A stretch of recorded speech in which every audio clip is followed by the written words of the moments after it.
One, two, three, four. Satu jalur, sejuta info. Assalamualaikum warahmatullahi wabarakatuh. Pemirsa, kita berjumpa lagi di diskusi podcast Jalur Info. Kali ini kita kedatangan seorang tamu yang sangat spesial. Beliau adalah salah satu tokoh wartawan di Provinsi Sulawesi Selatan. Pernah menjadi ketua PWI selama 2 periode. Beliau juga adalah komisaris utama Fajar Group. Tamu kita kali ini adalah Bapak Haji Samsunur. Pak Ancu, bagaimana kabar Pak? Baik, Assalamualaikum. Iya, Alhamdulillah. Ya. Topik yang akan kita diskusikan pada hari ini adalah profesionalisme wartawan di era digital. Pak Ancu, digitalisasi atau era digital sekarang ini mendorong tumbuh pesatnya media online. Berdasarkan data dari Dewan Pers, setidaknya ada sekitar 43.000 media online. Walaupun yang terdaftar secara resmi atau yang sudah terverifikasi itu jumlahnya jauh lebih kecil. Salah satu kelebihan media online ini adalah bisa menyajikan berita dengan cepat. Cuman di satu sisi, kadang-kadang kebutuhan untuk menyajikan berita dengan cepat itu mengorbankan salah satu prinsip dalam jurnalisme, yaitu akurasi. Kira-kira bagaimana Bapak melihat hal ini? Ya. Tema perbincangan kita pada siang hari ini adalah profesionalisme pers di era digital. Ya. Tema ini ternyata dijadikan juga sebagai tema konferensi PWI Sulawesi Selatan. Ya. Yang akan memilih siapa ketuanya yang dipilih oleh para anggota. Saya pikir tema ini sangat bagus sekali. Ya. Dan kalau ini difahami, didalami dengan baik dan diarahkan kepada peningkatan kualitas pers, ini sangat bagus, ya. Karena itu saya pikir ini perlu kita jadikan bahan diskusi, terus-menerus kita kembangkan sehingga ke depan kualitas pers kita ini semakin meningkat dan itu akan menjadi keuntungan bagi masyarakat. Profesionalisme pers itu adalah syaratnya ada 3 yang utama. Ya. Yang penting bahwa pekerjaan pers itu dibutuhkan keahlian. Keahlian itu baik dalam hal bagaimana mencari informasi yang akurat, kemudian bagaimana juga pers itu bisa melakukan aktivitas hariannya sesuai dengan apa yang menjadi harapan-harapan daripada masyarakat. Karena itu saya kira ini PWI sudah melakukan beberapa hal untuk peningkatan profesionalisme ini, adalah melakukan sekolah jurnalistik, melakukan pendidikan untuk meningkatkan kualitas wartawan. Karena itu saya pikir ini perlu diteruskan oleh organisasi-organisasi pers untuk meningkatkan anggotanya, bagaimana dia melaksanakan tugas-tugas pers yang profesional. Yeah. Profesionalisme ini juga sangat menyangkut pekerjaan untuk kepentingan umum. Ya, publik. Ya. Informasi publik. Ya, pekerjaan profesionalisme di dalam pers itu sama dengan profesi lain yang mengutamakan kepentingan umum. Sehingga dalam pekerjaan hari-harinya dia tidak mengenal jam kerja. Kapan ada peristiwa, apakah tengah malam, pada saat itu dia akan bekerja. Jadi pers itu hanya diatur menyangkut yang disebut deadline. Akhir suatu berita untuk siap cetak. Yeah. Yang ketiga, bahwa pers itu membutuhkan kode etik. Jadi sebuah organisasi yang disebut profesional itu harus ada Kode kode etik. etik. Karena kalau tidak ada kode etik, pekerjaan wartawan itu bisa berdampak negatif kepada masyarakat, bahkan juga kepada bangsa dan negara. Ya.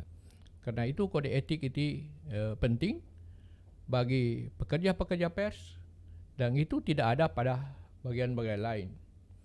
Di dalam sebuah perusahaan pers itu ada banyak bagian-bagian.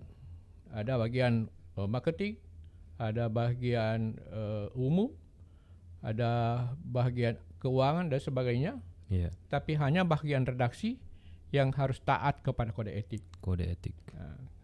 Karena itu 3 hal ini untuk peningkatan profesionalisme, yaitu bagaimana pekerja pers punya keahlian. Yang kedua, bagaimana dia bekerja untuk kepentingan umum. Dan yang ketiga adalah bagaimana dia taat kepada kode etik. Itu yang perlu ditekankan kepada seluruh pekerja-pekerja pers untuk meningkatkan perannya sebagai pekerja-pekerja pers yang profesional. Iya. Ini sekarang ini kita berada pada masa digital, era digital. Iya. Karena itu dari awal pers cetak sudah mempersiapkan diri dengan melakukan konvergensi. Jadi pers cetak ini kalau tidak mau ketinggalan, dia juga masuk kepada era digital ini. Iya. Dia melakukan konvergensi, melakukan kombinasi, melakukan jaringan-jaringan secara bersama-sama, sehingga dia menjadi sebuah pers yang tidak ketinggalan di era digital ini. Iya. Ya. Ya, Pak Ancu, kalau kita lihat sekarang di era digital ini, semua orang atau masyarakat bisa dengan mudah membuat sebuah artikel dan dengan mudah membagikannya ke masyarakat. Nah, posisi ini kelihatannya membuat masyarakat itu hampir sama dengan wartawan. Karena masyarakat juga bisa membuat sebuah artikel, misalnya di Facebook atau di sebuah media sosial, kemudian membagikannya. Ini bagaimana supaya wartawan, jurnalis ini mempunyai nilai lebih dibandingkan dengan artikel-artikel yang dibuat oleh masyarakat? Ya, di pers itu dia berpedoman kepada undang-undang pers. Berarti ini yang sangat dipentingkan adalah bagaimana dia mengungkap suatu pendapat, suatu tulisan berdasarkan fakta yang akurat. Fakta yang akurat. Kalau misalnya ada berita-berita yang tidak berdasarkan sebuah fakta, bahkan sebuah dikategorikan sebagai informasi yang hoax, ya, itu oleh Dewan Pers dianggap sebagai bukan produk pers. Yeah. Berarti dia tidak bisa dilindungi oleh undang-undang pers. Ya. Yeah. Ini memang perlu pers ini mengamati, karena selain dia berpegang kepada undang-undang pers, sekarang juga ada undang-undang ITE. Ya. Nah, apa bedanya? Bahwa undang-undang pokok pers itu ada kewajiban yang harus dilakukan oleh pekerja pers, yaitu bagaimana dia membuat sebuah informasi yang benar-benar memiliki data yang akurat, memiliki fakta yang benar. Yeah. Karena itu pers tidak bisa dikategorikan melakukan sebuah, ya, berita bohong, berita ini karena dia berdasarkan fakta-fakta tadi. Yeah. Karena itu pers itu menurut undang-undang diberi hak untuk melakukan kritik. Yeah. Nah, kritik yang dilakukan pers itu kalau dia punya fakta, ya, dia tidak melakukan sebuah penghinaan. Dia tidak melakukan. Yeah. Dia pencemaran nama baik. Sedangkan kalau ada tulisan-tulisan di online atau media sosial yang tidak berdasarkan fakta, tidak berdasarkan data-data, maka tentu bisa dikategorikan sebagai penghinaan, Ya. pencemaran nama baik. Jadi kritik bagi pers itu dibolehkan Ya. selama dia memberitakan dia benar dengan fakta-fakta yang jelas, Ya. dan itu bisa tidak dikategorikan sebagai penghinaan. Penghinaan. Ya. Kalau kita melihat bahwa godaan untuk membuat berita yang mempunyai nilai klik yang cukup tinggi itu kadang-kadang membuat jurnalis atau wartawan kerap tergelincir pada tindakan yang kurang kurang pekah dan bahkan bisa melanggar etika. Bagaimana itu, Pak? Ya, itulah makanya perlu diberi pemahaman, diberi pendidikan, jangan mudah tergelincir ke dalam masalah-masalah yang seperti itu. Iya. Jadi memang ada nilai-nilai komersil juga di situ, tetapi bagaimanapun juga fakta-fakta, kebenaran informasi itu harus diperhatikan. Harus diperhatikan. Ya, karena kalau tidak, kita nanti akan terlibat ke masalah-masalah hukum. Iya. Dan itu bisa merugikan bagi pekerja-pekerja yang berada di bidang itu. Iya. Bagaimana dengan fenomena ini, Pak? Ada juga fenomena yang muncul, ada beberapa media yang kadang-kadang mempublish sebuah berita yang hanya sesuai dengan selera pengiklan. Iya, itu diatur dalam kode etik. Ya. Iya. Kode etik, bagaimanapun juga hal yang menyangkut kepentingan umum selalu diperhatikan. Sehingga kalau ada selera pengiklan, itu harus dikomunikasikan, dicari solusi bagaimana pelanggaran kode etik tidak dilakukan. Iya. Sehingga semua pihak bisa menerima dengan baik informasi itu. Iya. Ya. Bagi industri media, Pak, kadang-kadang ada sekarang hubungan ketenagakerjaan juga menjadi satu persoalan di era digital ini, karena kadang-kadang menjalin model kemitraan, Pak. Jadi kadang dengan dengan hubungan yang seperti itu bisa-bisa idealisme daripada wartawan itu bisa luntur, Pak, dengan model yang seperti itu. Ya, ini yang perlu dijaga. Bagaimanapun juga pers itu adalah mengkombinasikan ya kepentingan bisnis dan kepentingan idealisme. Tidak boleh juga kita memperhatikan kepentingan bisnis mengorbankan idealisme. Iya.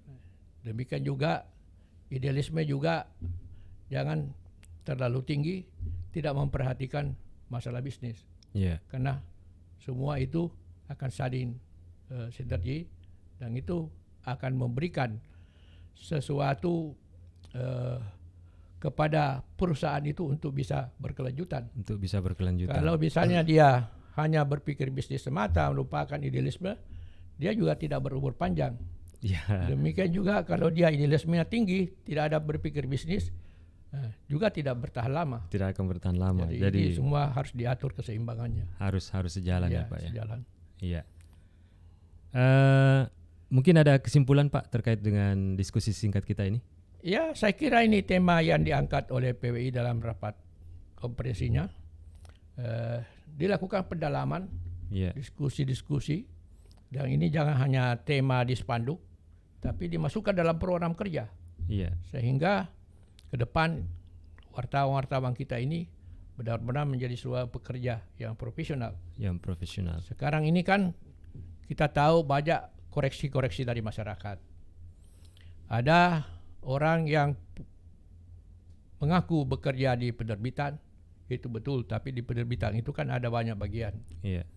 Hanya satu bagian yang mengurusi masalah keredaksian. Iya. Dan itulah yang diatur oleh undang-undang dan juga diatur pekerjaan itu dengan kode etik. Iya. Karena itu tidak semua pekerja pers itu adalah wartawan. Iya. Tapi pekerja pers yang membidangi masalah-masalah pemberitaan, itulah yang mereka bekerja boleh dikata 24 jam, karena kendati pun dia tengah malam tidur ada kejadian, dia harus bangun mencari informasi seperti itu. Ya, satu lagi nih Pak. Ya. Kalau kita melihat dari data dari Dewan Pers, itu jumlah aduan ke Dewan Pers itu dari tahun ke tahun semakin meningkat. Ini bagaimana ini Pak? Ya, aduan itu bisa dilakukan ke media yang bersangkutan, bisa dilakukan kepada organisasi pers, dan juga bisa langsung ke Dewan Pers.